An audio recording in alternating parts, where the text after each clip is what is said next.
వాక్యమే నన్ను బ్రతికించెను, బాధలలో నెమ్మదినిచ్చెను. అనుదిన ఆత్మీయమన్న కార్యక్రమానికి మీ అందరినీ ప్రేమపూర్వకంగా ఆహ్వానిస్తూ ఉన్నాం. ఈ దినము ఆంధ్ర క్రైస్తవ కీర్తనల పుస్తకం నుంచి 411వ పాట ఓ దేవా నేను అనే పాటని పాడుకుందాం. ఓ దేవా నేను నీ దాపునా నుండేదన్, నీ దాపునా నుండేదన్. నా దేవా నన్ను లేపు, నవి సిల్వా శ్రమాలైనా, నీ దాపునా నుండు, నీ సేవకు నీ పాట. ఓ దేవా నేను నీ దాపునా నుండేదన్, నీ దాపునా నుండేదన్. బాటా సారీలాగు నేడు బానుడు కృంగి, మేటి చీకటి గ్రమ్మినన్. నేటి విశ్రాంతికి చోటు బండాయైనా, మాటి మాటికి గలలో సూటిగా నినోదలతూ. ఓ దేవా నేను నీ దాపునా నుండేదన్, నీ దాపునా నుండేదన్. ఆకాశమండల మార్గంబునెప్పుడు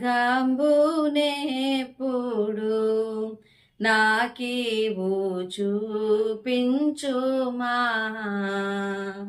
నీ కూర్మి చే నాకు చేకూరునంతయు, లోకేశ్వర దూత లేకోరినను విలువా. ఓ దేవా నేను నీ దాపునా నుండేదన్, నీ దాపునా నుండేదన్. నా దేవా నన్ను లేపు, నవి సిల్వా శ్రమాలైనా, నీ దాపునా నుండు, నీ సేవకు నీ పాట.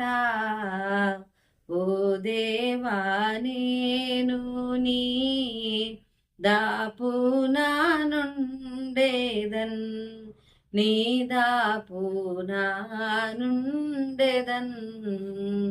క్రీస్తునందు ప్రియమైన దేవుని బిడ్డలారా, మరొక నూతనమైన దినం దేవుడు అనుగ్రహిస్తూ ఉన్నా అనుదిన ఆత్మీయమన్న కార్యక్రమానికి మిమ్మల్ని అందరినీ కూడా ప్రేమపూర్వకంగా ఆహ్వానిస్తూ ఉన్నాను. ఈ సమయంలో లూకా సువార్త 10వ అధ్యాయంలో ధర్మశాస్త్రోపదేశకుని గురించి నిన్నటి దినాన ఒక విషయాన్ని మనం నేర్చుకున్నాం. ఏంటంటే దేవుణ్ణి మనం శోధించడానికి వీలు లేదు అని. ఆయన ధర్మశాస్త్రోపదేశకుడు అయ్యుండి యేసుక్రీస్తు ప్రభువారు అడిగిన ప్రశ్నకు సమాధానంగా ఆయన ఆ ధర్మశాస్త్రంలోనే ఉన్న 2 ఆజ్ఞలను కూడా ఆయన చూపిస్తూ ఉన్నాడు. కానీ ఆయనే శోధిస్తూ అడిగినట్లుగా మనం చూస్తూ ఉన్నాం. కాబట్టి తెలిసి ఆయన పాపం చేస్తూ ఉన్నాడు. తెలిసి పాపం చేసిన వారికి క్షమాపణ ఉండదు అని మనం జ్ఞాపకం చేసుకున్నాం. అంత మాత్రమే కాకుండా కొరింథీయులకు రాసిన పత్రికలో అరణ్య మార్గంలో ప్రజలు దేవునిని శోధించే సర్పముల చేత కాటువేయబడి చనిపోయారు అనే విషయాన్ని కూడా మనం జ్ఞాపకం చేసుకున్నాం. కాబట్టి తెలిసి మనం దేవుణ్ణి శోధించడానికి వీల్లేదు. ఆ విషయాన్ని నిన్నటి దినాన మనం గుర్తు చేసుకున్నాం. ఈరోజు రెండవదిగా మనం చూస్తే 29వ వచనంలో మనం చూస్తాం. యేసుక్రీస్తు వారు అడిగిన ప్రశ్నకు ఆయన సమాధానంగా 27వ వచనము ఆయన చెప్తూ ఉన్నాడు. ఆయన అంటూ ఉన్నాడు కదా, నీ దేవుడైన ప్రభువును నీ పూర్ణ హృదయంతోను, నీ పూర్ణ మనస్సుతోను, నీ పూర్ణ శక్తితోను, నీ పూర్ణ వివేకంతోను ప్రేమింపవలెననియు, నిన్ను వలె నీ పొరుగు వారిని ప్రేమింపవలెననియు రాయబడి ఉన్నదని చెప్పాను. అది సరిగ్గానే చెప్పాడని 28వ వచనంలో యేసుక్రీస్తు అన్నప్పుడు 29వ వచనంలో రాయబడిన మాటలు మనం చూస్తే, అయితే తాను నీతిమంతుడైనట్టు కనబరుచుకొనగోరి అతడు అవును గాని నా పొరుగువాడెవడని యేసును అడిగెను. ప్రియమైన దేవుని బిడ్డలారా, ఇక్కడ చూస్తే తాను నీతిమంతుడైనట్టు కనబరుచుకోగోరి అనే మాట స్పష్టంగా ఇక్కడ రాయబడుతూ ఉంది. ఇంగ్లీష్ బైబిల్లో అయితే టు జస్టిఫై హిమ్సెల్ఫ్ అనే మాట ఉపయోగించబడింది. అంటే అప్పటి వరకు తాను చేస్తూ ఉన్న ఆ క్రియలన్నీ కూడా సరి అయినవే, నీతిమంతమైనవే అని ఒక రకంగా తాను అన్ని కరెక్ట్గా చేశాడు అనే ఆ యొక్క కన్ఫర్మేషన్ కోసం ఆయన ఎదురు చూస్తూ ఉన్నాడు. ఆ మాట యేసుక్రీస్తు ప్రభు వారే చెప్పాలని ఆయన ఎదురు చూస్తున్నట్లుగా మనం అక్కడ చూస్తూ ఉన్నాం. అయితే ఇక్కడ మనం చూస్తే 29వ వచనంలో తాను నీతిమంతుడైనట్టు కనబరుచుకొనగోరి అనే మాట ఎప్పుడైతే చెప్తున్నాడో, తన ఇంటెన్షన్ లో తాను నీతిమంతుడని కనబరుచుకోవాలని ఉంది. అంటే ఒరిజినల్ గా ఆయన నీతిమంతుడు కాదు అనే ఒక విషయము అక్కడ అర్థమవుతూ ఉంది. ఒరిజినల్ గా తాను నీతిమంతుడు కాదు, కానీ ఆయన ఆచరించిన ఆ యొక్క ధర్మశాస్త్రమును బట్టి, ఆ ధర్మశాస్త్రాన్ని గురించి తనకున్న ఆ యొక్క జ్ఞానాన్ని బట్టి తాను నీతిమంతుడను అని ఆయన భ్రమలో ఉన్నాడు. దానిని బయటకు చూపించుకోవడానికి ఆయన సిద్ధపడుతూ ఉన్నాడు. అందుకే తాను నీతిమంతుడనని కనబరుచుకొనగోరి, అంటే తనలో ఏదైతే లేదో దానిని ఉంది అన్నట్టు చూపించడానికి ప్రయత్నం చేస్తూ ఉన్నాడు. దానిని మనము వేషధారణ జీవితము అని కూడా పిలుస్తూ ఉంటాం. ఈ వేషధారణ జీవితము అనేది యేసుక్రీస్తు ప్రభు వారికి అస్సలు ఇష్టం లేని విషయం. అందుకే కొన్ని పర్యాయాలు ఆయన పరిసయ్యులను కొన్ని విమర్శిస్తూ ఆయన చెప్తూ ఉన్న మాట, వేషధారులైన శాస్త్రులారా, పరిసయ్యులారా అని ఆయన ఉపయోగించిన సందర్భాలను పరిశుద్ధ గ్రంథంలో మనం చూస్తాం. ఈ వేషధారణ అనే దానిని దేవుడు ఎంతగా అసహించుకుంటున్నాడు అని అంటే, మత్తయి సువార్త 21వ అధ్యాయంలో మనం చూస్తాం.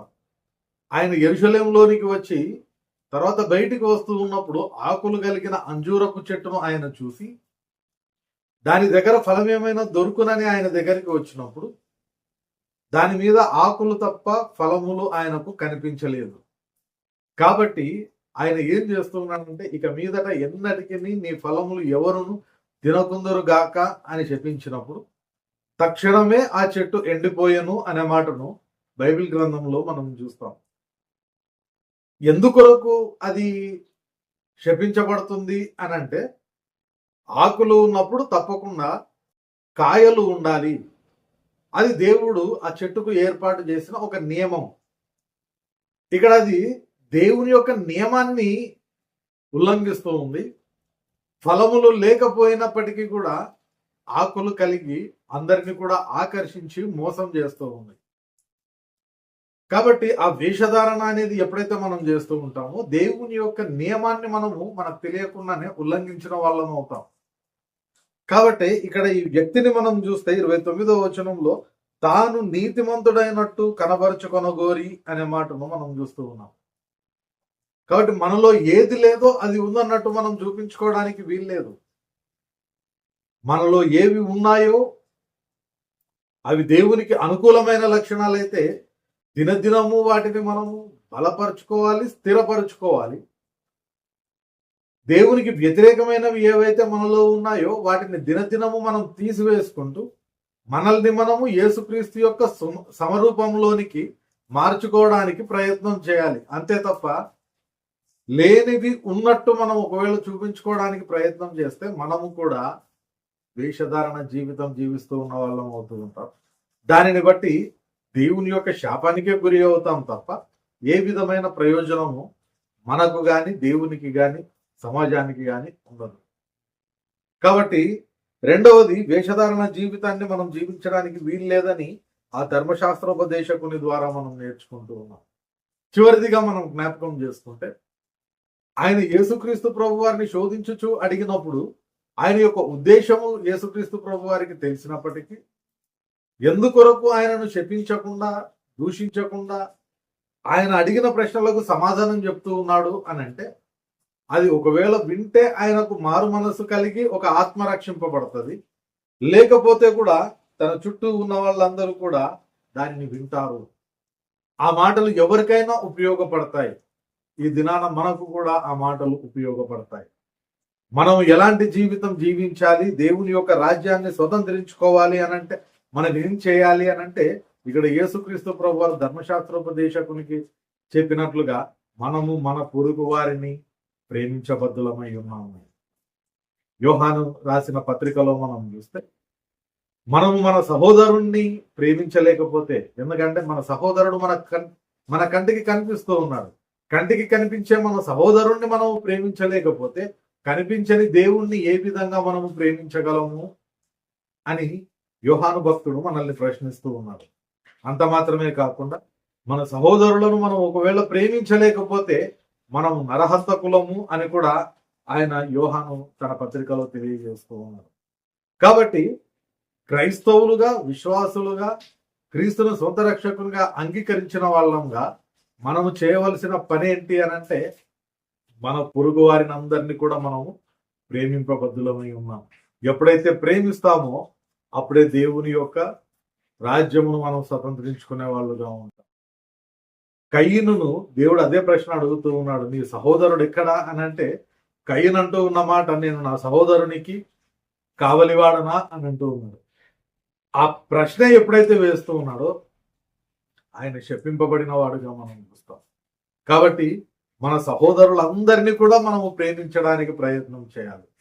యహలోకంగా మనం జీవిస్తూ ఉన్నప్పుడు ఒక్కొక్క వ్యక్తికి ఒక్కొక్క రకమైన ఆలోచన ధోరణి ఉన్నప్పుడు, మన అభిప్రాయంతో మన సహోదరుల అభిప్రాయం కలవనప్పుడు వారిని ప్రేమించడం అనేది కూడా అంత సులభమైన విషయం కాదు. కానీ క్రీస్తు ప్రేమ నిజంగా మనలో ఉంటే ఆ విధంగా మన సహోదరులను ప్రేమించడం అనేది అసాధ్యమైన విషయం అయితే అసలు కాదు.